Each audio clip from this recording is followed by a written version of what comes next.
নীলকণ্ঠপুর গ্রামের শেষ প্রান্তে অবস্থিত এক ঘন জঙ্গল।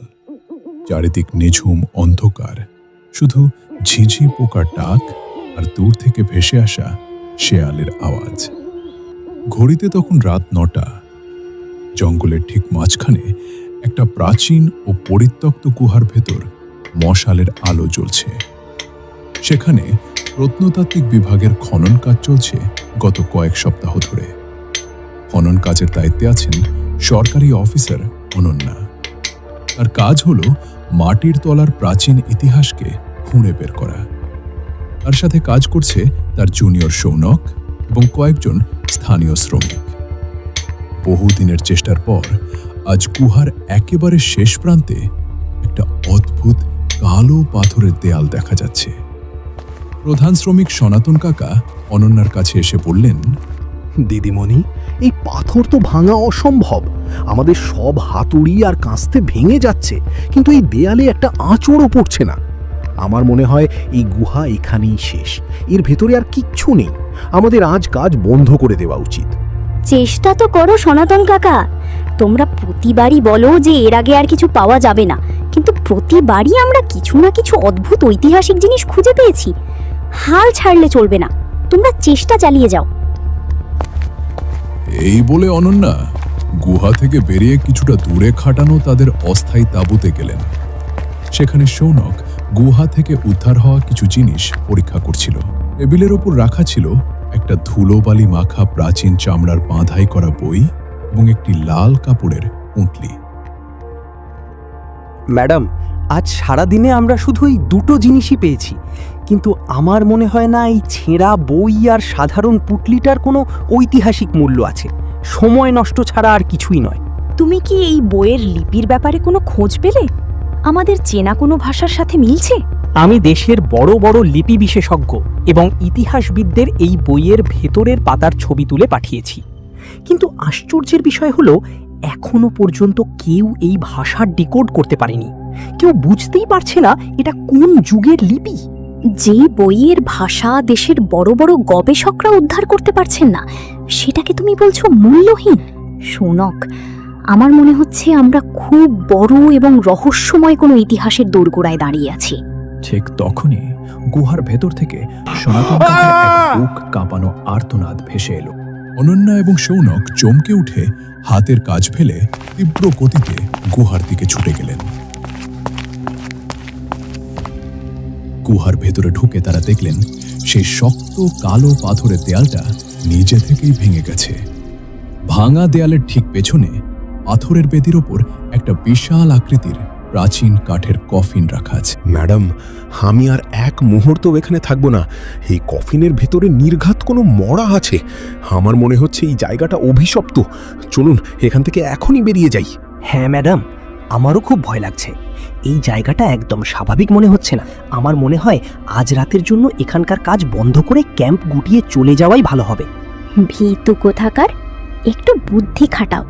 কোনো সাধারণ মৃতদেহকে কেউ এত বড় গুহার ভেতর পাথরের দেয়াল তুলে লুকিয়ে রাখে?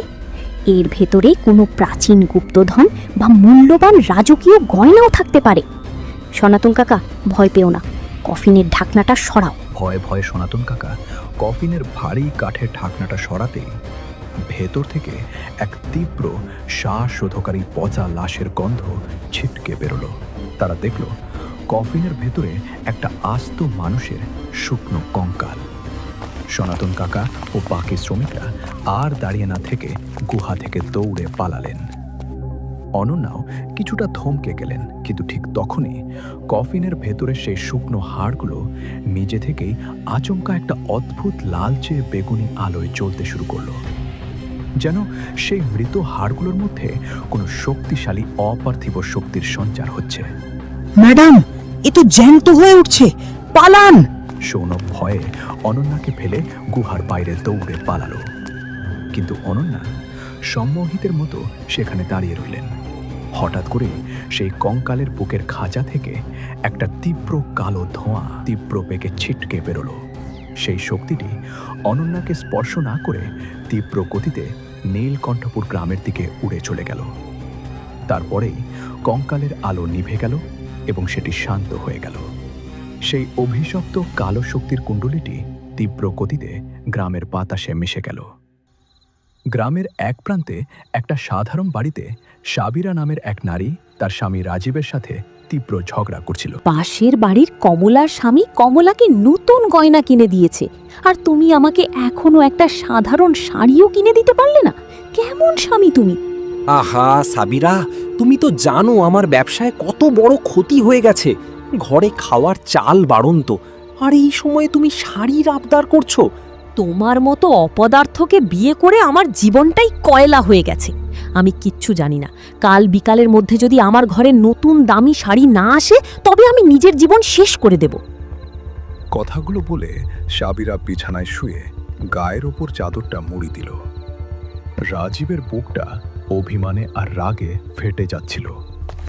সে অশান্ত মন নিয়ে ঘর থেকে বেরিয়ে রাতের অন্ধকারে গ্রামের কাঁচা রাস্তায় একা একা হাঁটতে লাগলো আর নিজেকে বলতে লাগলো, জীবনটা আমার শেষ হয়ে গেল। শুধু শাড়ি, গয়না আর টাকা, এর বাইরেও কোনোদিন ভালোবাসতে শিখল না। আমি আর কখনো ওই বাড়িতে ফিরব না। ঠিক তখনই পেছন থেকে এক মিষ্টি মোহময় নারীর কণ্ঠস্বর ভেসে এলো। যদি জীবনটা এতই নরক মনে হয়, তবে তাকে ধাক্কা দিয়ে ফেলে দাও না কেন? নিজের জীবন কেন নষ্ট করছো? আপনি কি এত রাতেই রাস্তায় একলা কেন? আমার নাম চন্দ্রলেখা।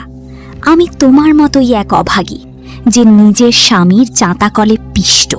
আমরা চাইলে একে অপরের দুঃখ ভাগ করে নিতে পারি। এসব শুধু সিনেমাতেই ভালো লাগে।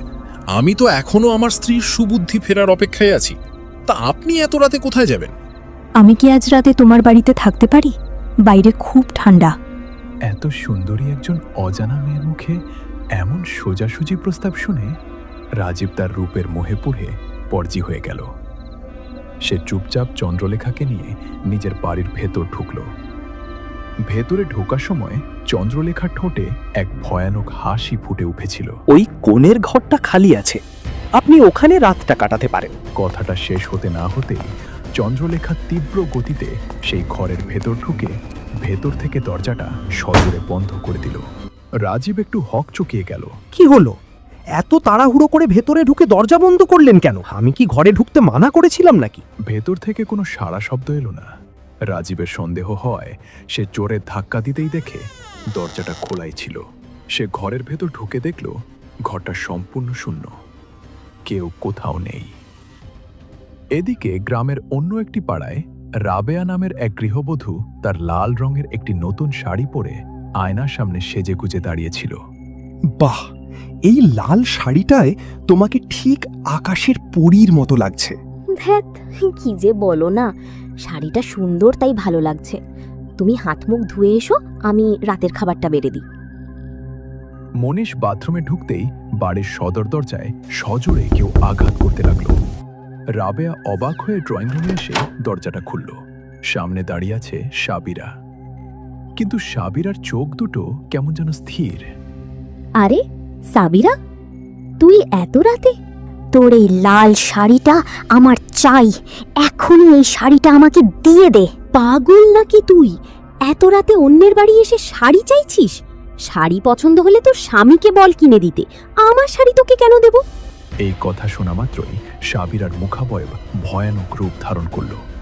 তার চোখের মনি দুটো হঠাৎ করে রক্তবর্ণ লাল হয়ে উঠল। সে রাবেয়ার গলা চেপে ধরল এবং এক পৈশাচিক শক্তিতে রাবেয়ার গলাটা মটকে দিল। রাবেয়ার শেষ আর্তনাদ শুনে মনীষ বাথরুম থেকে ছুটে ড্রয়িং রুমে এলো। রাবেয়া!